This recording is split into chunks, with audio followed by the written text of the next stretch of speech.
Hello and welcome to another edition of Foreign Dispatches here on Channels Television. I'm Teniola Shobowale.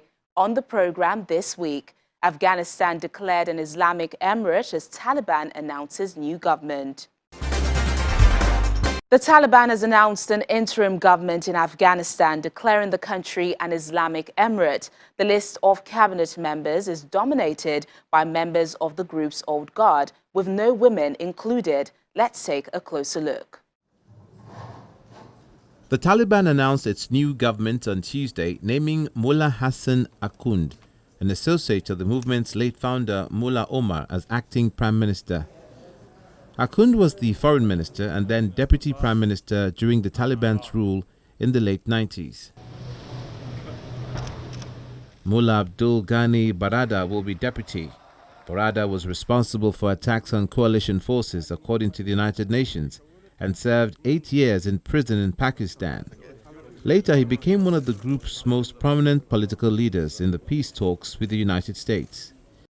The new interior minister will be Sirajuddin Haqqani, son of the founder of the Haqqani Network, which is designated as a terrorist organization by the United States. Haqqani is one of the FBI's most wanted men due to his involvement in suicide attacks and ties with Al-Qaeda.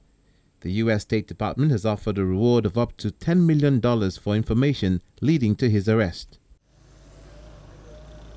The Taliban have repeatedly sought to reassure Afghans and foreign countries that they will not return to the brutality of their last reign 2 decades ago, marked by punishments and the barring of women and girls from public office.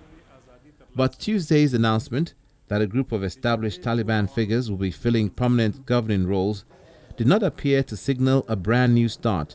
No Women's Affairs Minister has been announced, and there are no women named in the interim cabinet. Will not forget what you did in a pivotal moment. The U.S. has expressed concern that the interim government includes figures linked to attacks on U.S. forces, and the EU said the Islamist group had reneged on promises to make it inclusive and representative. Following the announcement by the Taliban, the UN said only a negotiated and inclusive settlement will bring sustainable peace to Afghanistan. As you know, the UN Secretariat and the UN doesn't engage in acts of recognition of governments. That's a matter that's done by member states, not by us. From our standpoint regarding today's announcement, only a negotiated and inclusive settlement will bring sustainable peace to Afghanistan. The United Nations remains committed to contribute to a peaceful solution, promote the human rights of all Afghans, notably women and girls, promote sustainable development in line with Agenda 2030, and provide life-saving humanitarian assistance and critical support to civilians in need. But some countries have taken a softer approach. Pakistan's foreign minister, speaking at a virtual conference that brought together neighbors Pakistan, China, Tajikistan, Uzbekistan, Iran, and Turkmenistan to discuss Afghan strategy, floated the idea of inviting the new rulers in Kabul to future gatherings. I also suggest that we may give consideration to the idea to invite Afghanistan in future. Participation of Afghanistan will augment this forum's effectiveness in pursuing our shared objectives for lasting peace and stability in Afghanistan. We all are grappling with a changed reality in Afghanistan. The Taliban have announced formation of a caretaker setup. We have noted this development. We hope that the political situation stabilizes at the earliest, leading to normalcy. The new situation requires discarding old lenses, developing new insights, and proceeding with a realistic and pragmatic approach. At the center of our endeavors must remain the well-being of the Afghan people, who have suffered enormously due to conflict and instability for over 40 years. Also taking a softer approach, China said it welcomed the end of what it calls 3 weeks of anarchy in Afghanistan, with the establishment of a new interim government in Kabul, calling on the Taliban to restore order in the country. China attaches importance to the Taliban's announcement of the formation of an interim government and arrangement of some key roles. This is an essential step for Afghanistan to restore domestic order and pursue post-war reconstruction. China's position on the Afghan issue is consistent and clear. We always respect Afghanistan's sovereignty, independence, and territorial integrity, adhere to non-interference in its internal affairs, and support the Afghan people to independently choose a development path suited to the country's conditions. While much of the world has adopted a wait-and-see approach to engagement with the Taliban, China has already said it's ready to build friendly relations with the group following their takeover.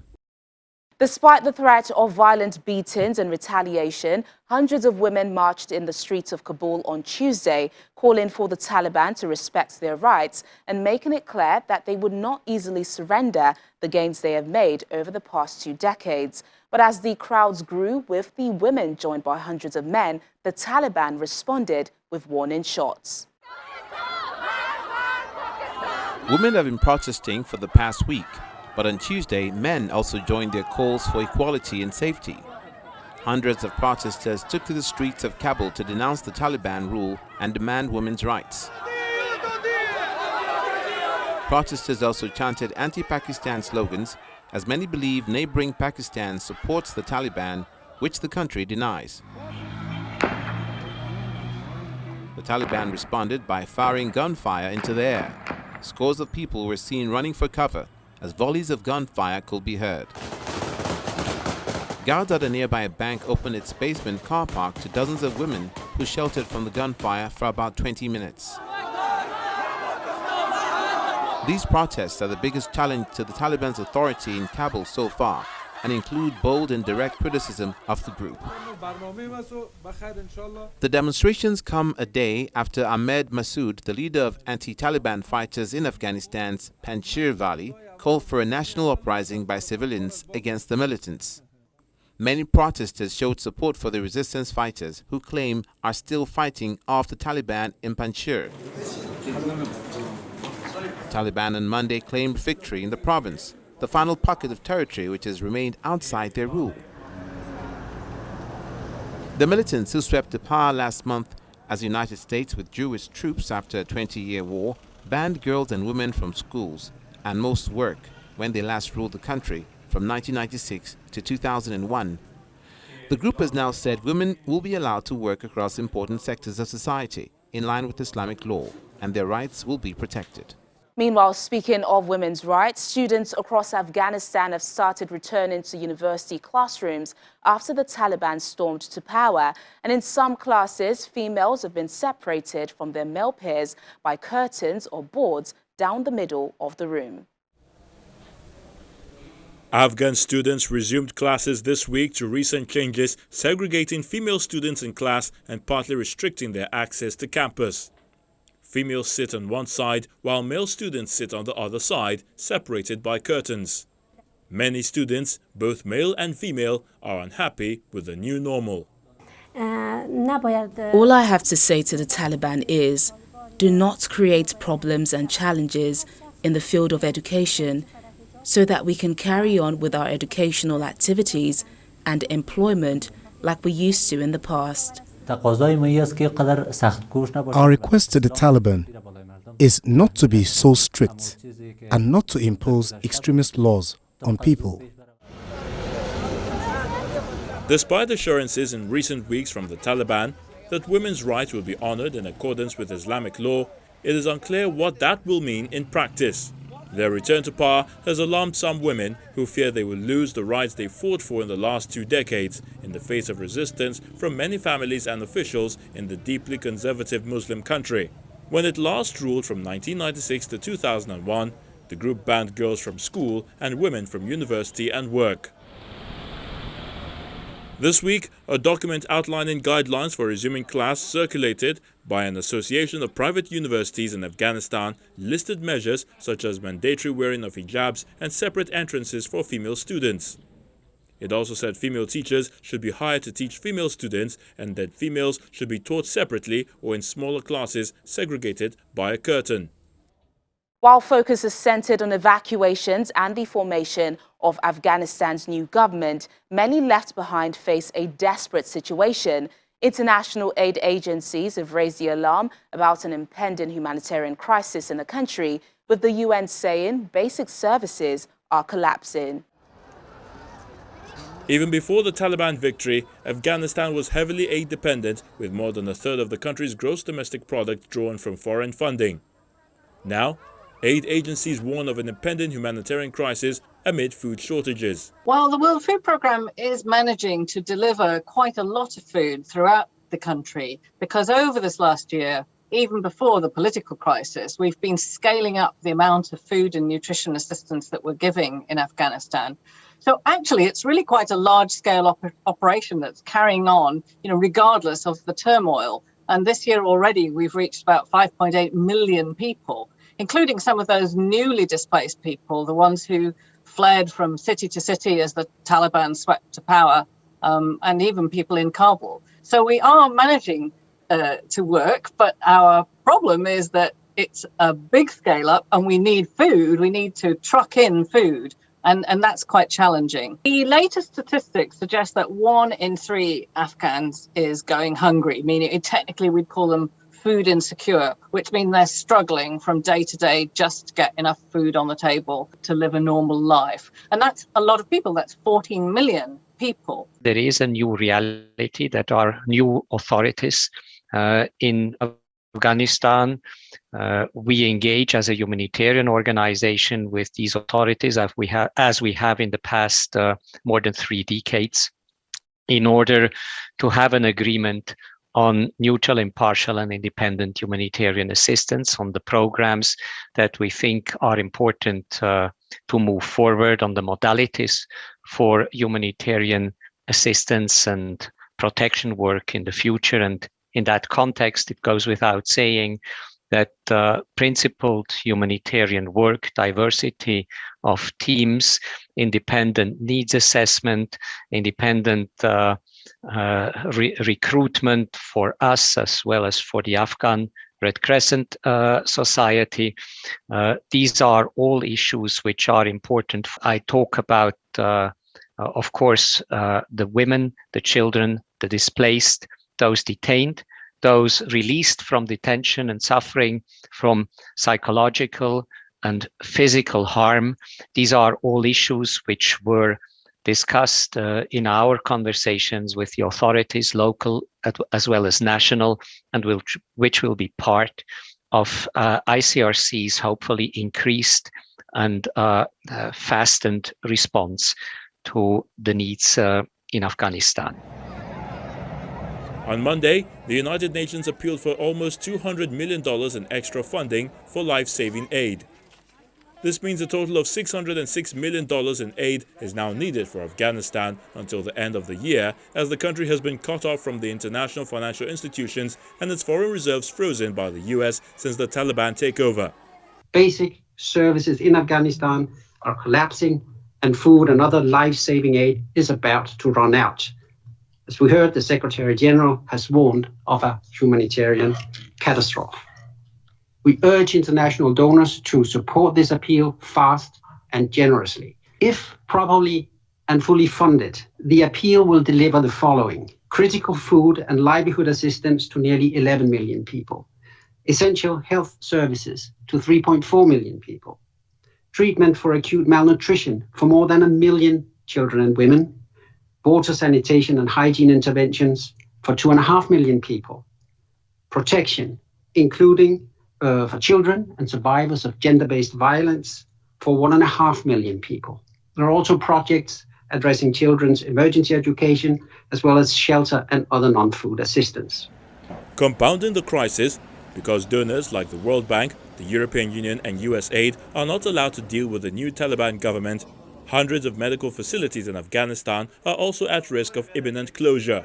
I mean, we understand the constraints that the donors work under. They are looking urgently at options, to keep those health facilities open. But we are going to have a pause in operation in a large proportion of those. Probably, by some estimates, up to 90% will cease functioning probably later in the week. Last week, the 15 of the main NGOs who were implementing that project wrote to the Ministry of Health and said, we can no longer continue to support the health facilities after the 5th of September. we will hand back responsibility for those health facilities, for the functioning of those health facilities from the 10th of September. According to the International Organization for Migration inside Afghanistan, drought and war have forced about 5.5 million people to flee their homes, including more than 550,000 newly displaced in 2021. When we return in just a moment, we visit Ethiopia's Tigray region as the World Food Programme warns food aid is about to run out. Please stay with us. You're still watching Foreign Dispatches on Channels Television. The World Food Programme says the first delivery in 2 weeks of humanitarian aid to the Tigray province of Ethiopia will last for about 7 days, but much more support is needed. The WFP says supplies of food aid is running out, with millions on the brink of starvation. Loaded onto backs of camels among the last stocks of food aid in conflict-hit northern Ethiopia, the footage released by the World Food Programme reflects the severe humanitarian situation in Tigray. And it's people like Mother of Six, Letta Mariam, who are paying the price. I couldn't sleep at night and think straight at day, always thinking about what to feed my kids. I still think about how to provide for them. Thousands have been killed and more than 2 million forced to flee their homes since war broke out 10 months ago. Now the United Nations warns that a de facto blockade is bringing millions to the brink of famine. The WFP video was filmed at the end of August in northwestern Tigray. Satyan Tate is a WFP staff member in the area. We don't have any food stocks at the moment to plan with or to distribute. Whatever we have is currently being distributed or has already been distributed. So what we're looking at going forward is a difficult situation for us to keep providing services for our communities here. More aid has since materialized. 100 trucks covering 3,500 metric tons of food and other supplies arrived on Sunday. But the WFP called that a drop in the ocean and says that 100 trucks are needed to be arriving every day to meet the needs of the population. A spokesperson for Prime Minister Abiy Ahmed has dismissed allegations that the Ethiopian government is blocking food aid. The UN has called on all parties to the conflict to allow the movement of supplies into the region. It says 5.2 million people, or 90% of Tigray's population, urgently need humanitarian assistance. That includes 400,000 already facing famine conditions. And over in West Africa, Guinea is also facing uncertainty following the military takeover of President Alpha Condé this week. The overthrow ends more than a decade in power for a man initially lauded by human rights activists, but later accused of an abuse of power. A degree of normalcy returned to the streets of Guinea's capital, Conakry, on Monday, the day after a military unit ousted President Alpha Condé. Traffic resumed, albeit through military checkpoints, and some shops reopened around the main administrative district in Kaloum. Overall, we can say that there is peace in Guinea, because in most regions, including the capital Conakry, we see the people going out for regular and daily activities. We are starting over, and there is no panic resulting from the problem between the government and certain military forces. But for the moment, nothing is certain, nothing has been established. Conakry on Sunday, September 5th, witnessed heavy gunfire as the Special Forces troops battled soldiers loyal to the president. But having seized control, the elite unit now faces the task of maintaining it. Colonel Mamadi Doumbouya, the leader of the unit that removed Condé, gathered government officials together on Monday. They've been barred from leaving the country until further notice. The General Secretaries of our different departments will ensure services continue until the establishment of the next government. I want to inform you that travel outside our border is not authorized by the transition. All your travel documents and your service vehicles must be returned to your former department's secretariats. A global consultation will be opened in order to explain the major points of the transition. Afterwards, a national unity government will be put in place to drive the transition. Doumbouya also instructed them to hand back their official vehicles, though he added there will be no witch hunt. In addition, air borders have been reopened and a curfew in mining areas lifted.